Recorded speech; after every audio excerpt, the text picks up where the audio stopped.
మండల కమిటీ సభ్యులు మొదటి విడతలో ఉచితంగా రక్త పరీక్షలు నిర్వహించి దాంతోనే ఆగకుండా వాళ్ళకి కావాల్సిన న్యూట్రిషన్ మందులు కూడా పార్టీ అందజేయాలన్న బాధ్యత గౌరవ ముఖ్యమంత్రి చంద్రబాబు నాయుడు గారు అందజేస్తున్నారు. మనం ఒక పెద్ద కుటుంబంలో చిన్న చిన్న సమస్యలు ఉంటాయి.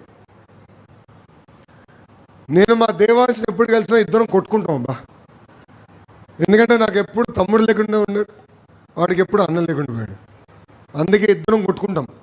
చిన్నప్పుడు టామ్ అండ్ జెర్రీ అనే కార్టూన్ వచ్చేది, అలా ఉంటుంది మా ఇద్దరి సంబంధం.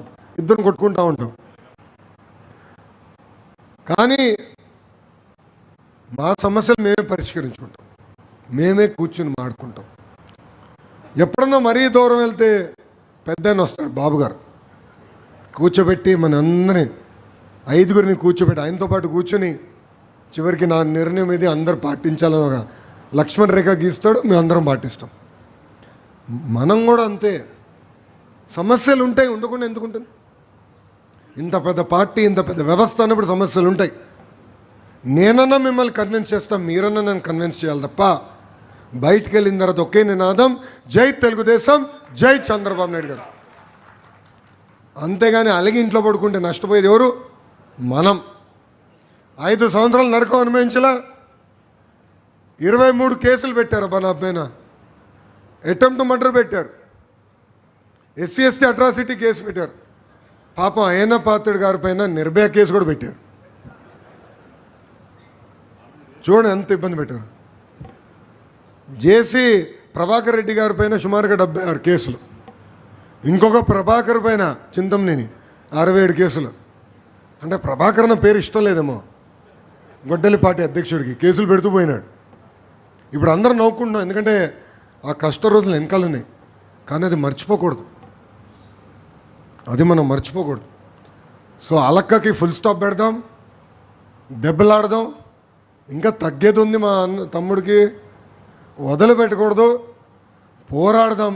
అనుకుంది సాధించే వరకు వదిలిపెట్టకూడదని ఇక్కడున్న కార్యకర్తలందరికీ పిలిపిస్తున్నా. మీరే కాదు, నేను పోరాడుతున్నా పార్టీ లోపల. పార్టీలో సంస్కరణలు తీసుకొచ్చేదాకా అనేక సార్లు పోరాడా. పార్లమెంట్ బ్యూరోలను అనుకుంది సాధించలేకపోతే బయటికి వెళ్ళి మళ్ళీ సభ్యులందరితో 3 నెలలు మాట్లాడి మళ్ళీ ఆ తీర్మానం తీసుకొస్తాం కూడా జరుగుతుంది. మీరు అందరూ అనుకోవచ్చు, ఏముందబ్బా లోకేష్ వాళ్ళు తేలకని. మీరెవరు బాబు గారిని రోజు చూడట్లేదబ్బా. 9:30కి నాకు ఉంటుంది దర్శనం. ఆయన ఏంటంటే నువ్వు 10 కేజీలు మోయగలితే 20 కేజీలు ఇస్తాడు, 20 మోయగలితే 40 ఇస్తాడు. ఇవన్నీ గుర్తుపెట్టుకోవాలి.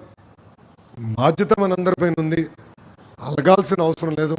కలిసికట్టుగా పార్టీని బలోపేతం చేయాలని ఈ సభాముఖం మీ అందరూ కోరుతున్నా. అంతేకాదు,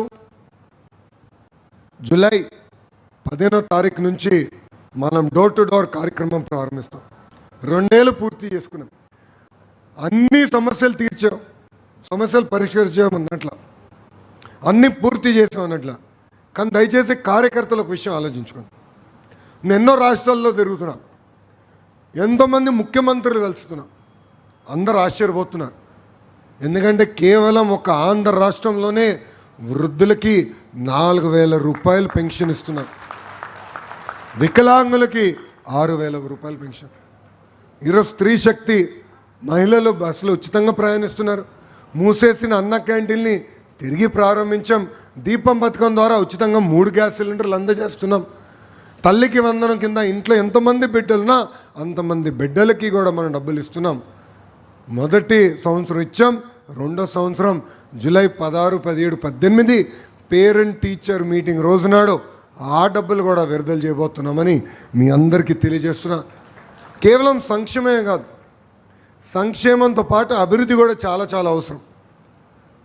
పెద్ద ఎత్తున పెట్టుబడులు తీసుకొస్తున్నాం, పరిశ్రమలు తీసుకొస్తున్నాం.